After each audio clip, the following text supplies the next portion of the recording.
Né? Então, essa regra, quando trouxe esse pedágio de 100%, a gente acaba vendo que se eu tenho mais tempo de contribuição até a data da emenda constitucional 109, 103 de 2019, eu acabo tendo reduzido o meu tempo do pedágio, vai ser 100% de um período menor. Isso é importante também para que a gente avalie a regra de transição, porque as regras de transição elas mantêm paridade e integralidade. Para alguns servidores, pode ser que essa conversão os deixe ainda numa condição mais favorável. A primeira regra de transição, que é do artigo 4º, ela é muito, ela é muito severa, porque para você manter integralidade e paridade, para o homem, obrigatoriamente você tem que chegar aos 65 anos de idade. Não é a realidade de todo mundo, né? Assim, questão de análise de perfil. Aqui no Distrito Federal, eu vejo que a idade média de ingresso de um médico no serviço público é ali em torno dos 27 anos. 27, um pouco mais, mas poucos entram muito depois dos 30. Você obrigá-los a ficar até 65 para manter integralidade e paridade, a pessoa passou de 40 anos de tempo de contribuição fácil. Então, é importante essa observação do senhor também, essa conversão, inclusive ajuda a reduzir o tempo de contribuição faltante para a regra do artigo 20 da 103. Isso mesmo, presidente. Obrigado mais uma vez. Nada. Mais alguém gostaria de fazer alguma... Ailton Hércules, novamente. Até um advogado me procurou, perguntou, que eu acho que é interessante, foge um pouco da aposentadoria especial, mas ele me procurou e perguntou se eu tenho 2 vínculos. Beleza, um no Rio Grande do Norte e outro na Paraíba. O senhor contribui por outra instituição? Eu disse, contribuo pela cooperativa da Unimed, aqui em João Pessoa. Contribuo com valor no teto máximo. Contribuo lá no Rio Grande do Norte. Contribuo aqui em João Pessoa, na prefeitura. Aí ele disse, o senhor está pagando excesso de contribuição. O senhor tem um excesso de contribuição aí, que se o senhor conseguir, a gente pode reverter isso como um crédito para você, fazendo as contas de todas essas contribuições que você está fazendo. Eu fiquei assim meio confuso, e aí se você for olhar, a gente pode estar pagando em excesso as contribuições para o governo, né? Então eu pergunto se você tem alguma observação a fazer com relação a esse ponto, ou se você acha estranho também. Mas ele disse com certeza que já tem causas, que já ganhou, o colega já ganhou o excesso que pagou, né, e pegou seus 25%, que ele está cobrando 25%, né, os honorários. E eu queria saber a respeito se você tem alguma coisa a falar sobre isso. Bom, nós temos, né, aqui uma tese dessa de recuperação de tributo, né, de contribuição. Mas qual que é a cautela, né? O público médico é um público que é muito visado, né, por advogados, porque é onde surgem as melhores demandas, né? É quem está muito preocupado com o trabalho não tem tempo de ficar olhando esse tipo de situação. O que ele esqueceu de observar, né? Que o senhor está em 3 regimes distintos. Rio Grande do Norte, o senhor é servidor efetivo, certo? Isso. Estatutário. Ok. Paraíba, estatutário. Isso. 2 regimes distintos, né? E Isso. o terceiro regime é regime geral de previdência social. O senhor está contribuindo como cooperado, né, da Unimed, pelo teto máximo. Por que no caso do senhor, essa tese dele não se aplica? Porque os regimes são distintos. Agora, imagine a seguinte situação. Imagine que eu já tenho lá a minha clínica, eu sou sócio de uma clínica, tenho prolabore de o teto, né, do teto, hoje 6.101.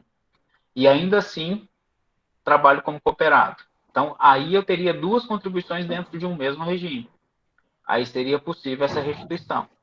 Ele pode fazer o estudo histórico das suas contribuições do início ao fim, e sendo dessa forma, em regimes distintos, ele não vai achar R$1 para o senhor ter devolução. Porque em regimes distintos é o que asseguraria aquela situação que eu falei lá no início, as 3 aposentadorias. Né? Em algumas situações, às vezes, os advogados eles ficam tão tendenciosos a buscar a recuperação de tributo e esquecem de fazer o planejamento. Às vezes é melhor eu planejar uma terceira aposentadoria para o senhor no INSS que tentar estimulá-lo, né, a fazer qualquer espécie de recuperação de tributo, porque eu recuperando tributo, se for possível, eu acabo interferindo na sua média, né, na sua base de cálculo. A gente faz um trabalho muito cuidadoso, porque mesmo que fosse possível, né, essa hipótese do senhor não vai se enquadrar, mas mesmo que isso seja possível, a gente tem que ver os reflexos financeiros disso para o senhor. Não basta só recuperar esse tributo, tem que saber exatamente qual o reflexo disso para o senhor. Eu recomendo, né, que assim, eu sempre faço um estudo detido de cada regime, né? Como são dois empregos, né, são dois cargos públicos estatutários, o senhor está planejando duas aposentadorias mais um do regime geral. Então, ele não vai achar restituição para o senhor. Obrigado, ok. Doutor José Ailton, só para contribuir com essa discussão, ela em tese seria possível essa recuperação de tributos no caso de um empregado público, né, Empregado que está público, vinculado ali ao INSS. Particularmente aqui no nosso estado, a gente tem a situação da EBSER, né, que administra o Hospital Universitário da Universidade Federal da Paraíba, né, tanto em João Pessoa, quanto a Universidade Federal de Campina Grande, que tem dois campi, né, um em Campina Grande e outro em Cajazeiras. Então, a situação hoje, em âmbito, digamos, do serviço público federal, que de 2014 para trás, né, se dava na forma de vinculações ao regime jurídico único, né, o servidor técnico administrativo em educação, acho que é esse o termo, ele passou a ser uma figura rara, né, e foi substituído pelo empregado vinculado à CLT, né, e consequentemente ao regime geral da Previdência, né, por meio da EBSER, né. E nós tivemos aqui também, num tempo entre 2011 até o final de 2019, a situação de organizações sociais, né, que geriam diversos hospitais públicos em âmbito estadual, né, e alguns, né, com contratações via pejotização, mas havia pelo menos dois que faziam contratações seletistas, né. Então, vários médicos se enquadraram nessa situação durante muito tempo, né? E existe hoje, aprovado durante este ano, muito provavelmente para ser implementado nos próximos meses, uma fundação estatal de direito privado, né? Também por iniciativa do governo do estado, né? De modo que muito provavelmente, né, também existe a situação da pejotização vinculada, né, na lei foi criada a possibilidade de contratação de pessoas jurídicas, mas também existe a contratação através de CLT, né, então, são regimes gerais da Previdência que estão vinculados, né, e provavelmente muitos médicos se enquadrarão nessa situação aí descrita pelo doutor Hércules, né, e não três regimes diferentes, mas dois regimes diferentes e com um valor aí que eventualmente pode ser descontado, né, de duas fontes, né? Isso mesmo. Sendo a vinculação, né, sendo uma ou mais vinculações no mesmo regime, é importante sempre lembrar que aí é possível, sim, essa restituição de contribuição previdenciária retida maior. Eu sempre falo aqui para o pessoal que um dos aplicativos que a gente tem que ter no celular é o aplicativo do meu INSS. É interessante, inclusive, que todos façam cadastro ou saibam entrar por dentro do aplicativo do Banco do Brasil para que a gente tenha acesso ao nosso histórico de contribuição previdenciária. Quem tiver aplicativo do Banco do Brasil, é possível puxar lá no buscar extrato de previdência social para você ver como é que está a sua vida previdenciária dentro do INSS, para saber se o seu empregador de fato recolheu ou não recolheu, para a gente regularizar toda essa situação também antes de chegar o momento da aposentadoria. É muito comum a gente chegar nessa reta final, né, e retificar todos esses dados no momento da aposentadoria. Bem colocado, presidente, isso mesmo. Quem tem vinculação em regime de emprego público e que exerce atividade também em iniciativa privada, é importante ficar de olho, porque essa contribuição, aí sim, ela pode ocorrer de forma maior.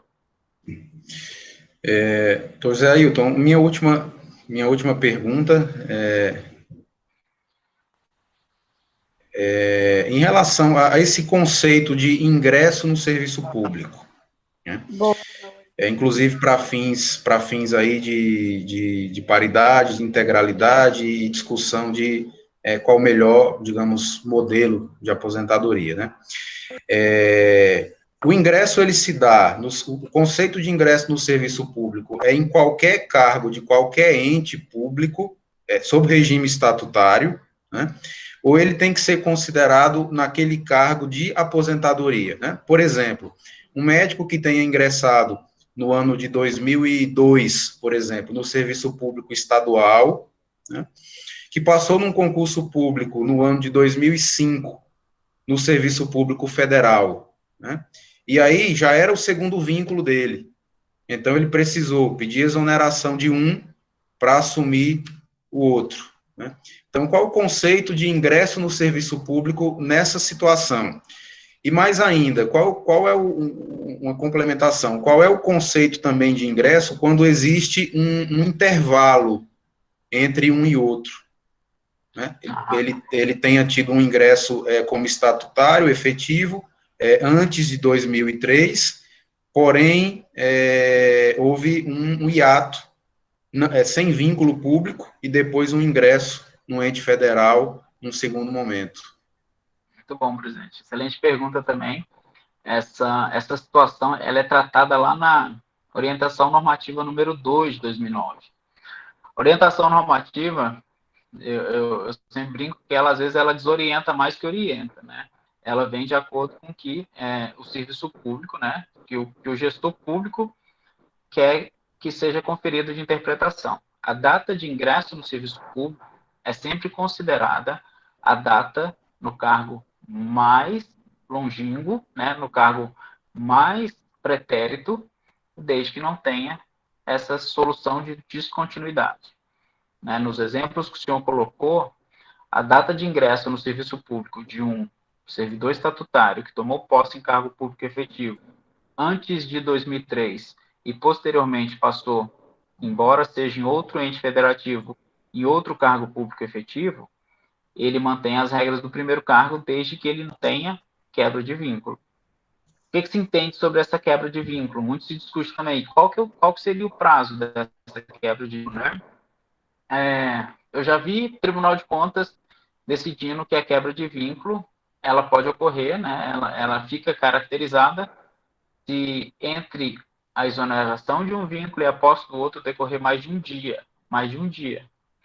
Ou seja, aqui no Distrito Federal nem oriento se exonerar, né, na sexta-feira e assumir na segunda-feira. Por quê? A gente teria caracterizada a solução de descontinuidade, que seria essa interrupção de vínculo. Na Justiça, principalmente TRF1, TRF daqui da primeira região, há diversos julgados, né, considerando que essa interrupção, essa solução de continuidade, ela não estaria caracterizada se a interrupção fosse menor que 30 dias. É um posicionamento muito perigoso porque não está baseado na lei. A lei não traz esse conceito.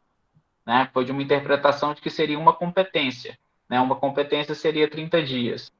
Eu, particularmente, entendo que, havendo quebra de vínculo, que seja 1, 2 dias, fica caracterizado, sim, a solução de descontinuidade. Nesse caso, o servidor passa até as regras do segundo vínculo, que é o vínculo mais contemporâneo, em preterição do primeiro vínculo. Né? Então, muito cuidado, sempre que fosse exonerar para tomar posse em outro cargo, inclusive a gente orienta que seja feito posse por procuração, para que as pessoas não percam esse intervalo entre a saída de um vínculo e o ingresso no outro. Obrigado mais uma vez, doutor José Ailton. Doutor Pádua, está sendo apresentada aí alguma tela.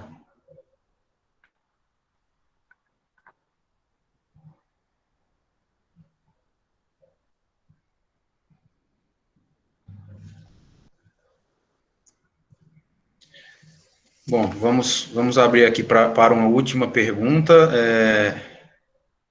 Alguém mais? Estamos próximo do horário de encerramento. Alguém mais gostaria de fazer uma pergunta para o doutor José Ailton? Só falando um pouquinho sobre a questão da EBSER, que você tinha comentado aí. Eu sou funcionária da EBSER, lá a gente paga o teto, e também sou cooperada e sou funcionária do Hospital de Trauma, agora, desde essa ONG e essa nova gestão agora do Estado. E o que eu faço? Eu pego a minha contribuição do teto máximo da EBSER, levo para a cooperativa e consegui levar também para a Secretaria do Estado, para que não seja retirada do meu salário e INSS de forma assim, triplicada, né? E também eu já procurei saber com um contador, a gente pode solicitar de forma, a gente mesmo solicitar esse estorno dos últimos valores pagos, sem ter que procurar advogado ou um profissional, dá um pouquinho mais de trabalho, mas a gente consegue, né? Foi isso que eu quis ver. Muito bem observado, Verônica. E o procedimento é muito simples, né?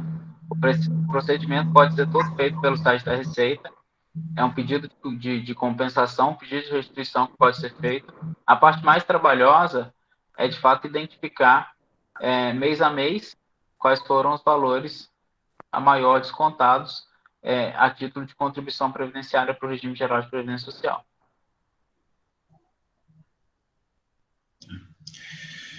Doutor José Ailton, para a gente concluir, eu gostaria que a gente concluísse com dicas, né? Com dicas práticas, com orientações práticas e, ao mesmo tempo, extremamente importantes, né? E dessa forma, o que o senhor pode dizer, assim, como recomendação geral, né? Assim, médico. Pois não, Pádua. Ô, meu querido, já no finalzinho, parabenizando a iniciativa sua, do sindicato, do presidente, você que também é advogado, e parabenizar o Zé Ailton. Eu cheguei já no final, mas eu estou no reconto do meu lar, me deliciando e aplaudindo o colega advogado que está aí.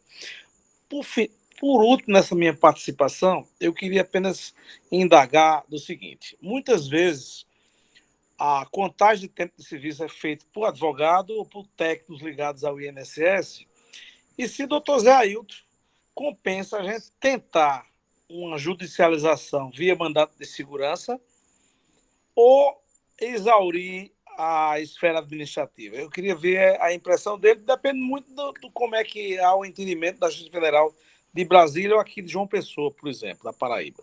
Mas como é que ele vê isso? Esses colegas todos têm direito à adaptação à nova legislação previdenciária vigente, né? E o que é que ele acha? Acha que a gente deve exaurir administrativamente ou já entrar e tentar uma liminar via Justiça Federal?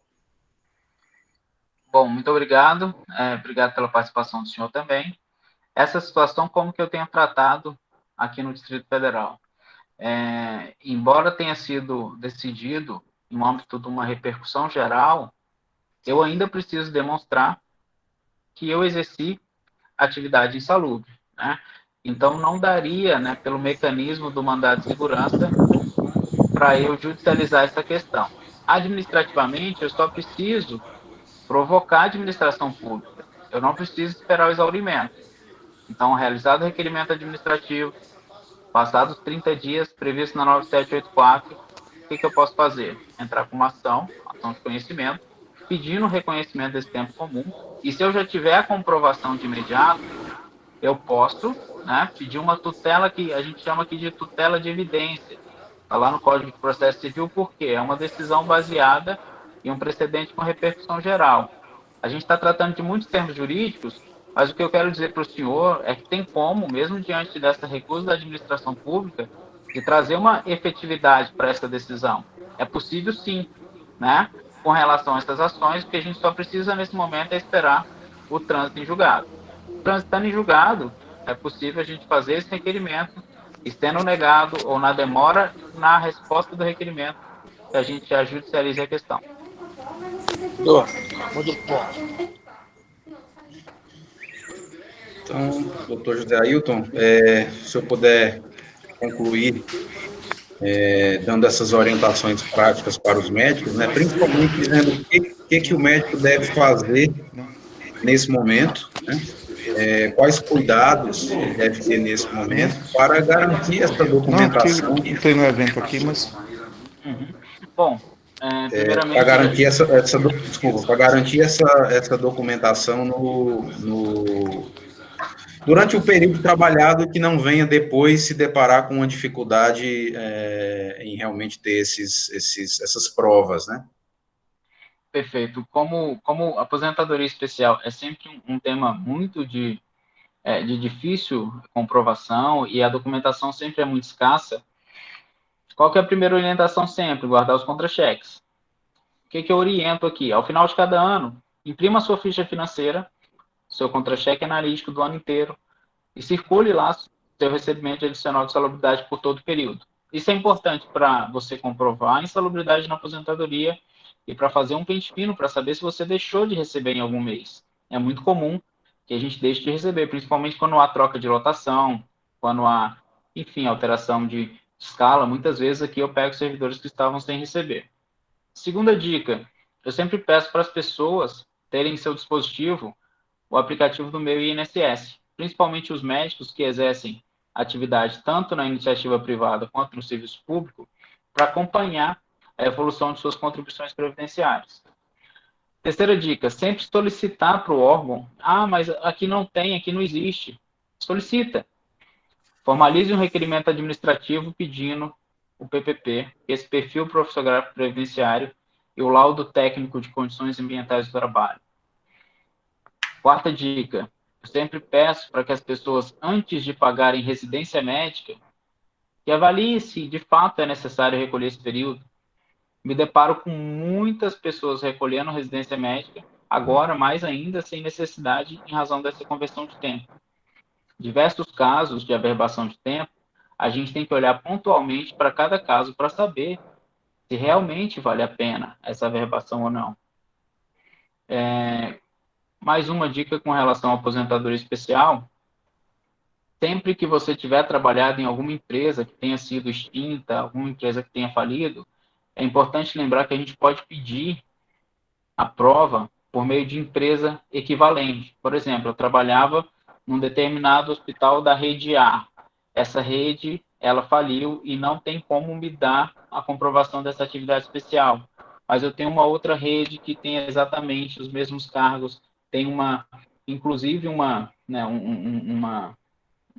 alcance, né, parecido com a outra empresa, um tamanho assim próximo da outra empresa. Eu posso pedir uma prova pericial por equiparação. Isso tudo para comprovar essa atividade especial. Comprovando esses requisitos da aposentadoria especial, a gente pode tanto optar pela essa aposentadoria, pela média, quanto pedir o abono de permanência, desaverbar tempo, ou também pedir revisão de aposentadoria. Essa decisão ela é muito importante e vocês ainda vão sentir os efeitos dessa decisão no dia a dia de vocês. Bem, eu quero agradecer ao Dr. José Ailton pela brilhante exposição aqui feita, por todo o cuidado que teve, inclusive, de estudar a legislação local do estado da Paraíba, né, e fazer esse confronto com a legislação do Distrito Federal e também com a legislação nacional, né. Enfim, por dar todas essas dicas que estão extremamente valorosas, que talvez no futuro, daqui a alguns anos, aqueles que estiveram presentes aqui, aqueles que tiveram oportunidade de ouvir suas palavras, né, possam refletir e lembrar de que no passado, dia de hoje, tomaram uma decisão, né, no sentido de se preparar, no sentido de se proteger, no sentido de planejar, né, sua aposentadoria e seu futuro. Então, em nome de toda a categoria, toda a classe médica da Paraíba, dos associados do Sindicato dos Médicos do Estado da Paraíba, que eu agradeço a sua participação,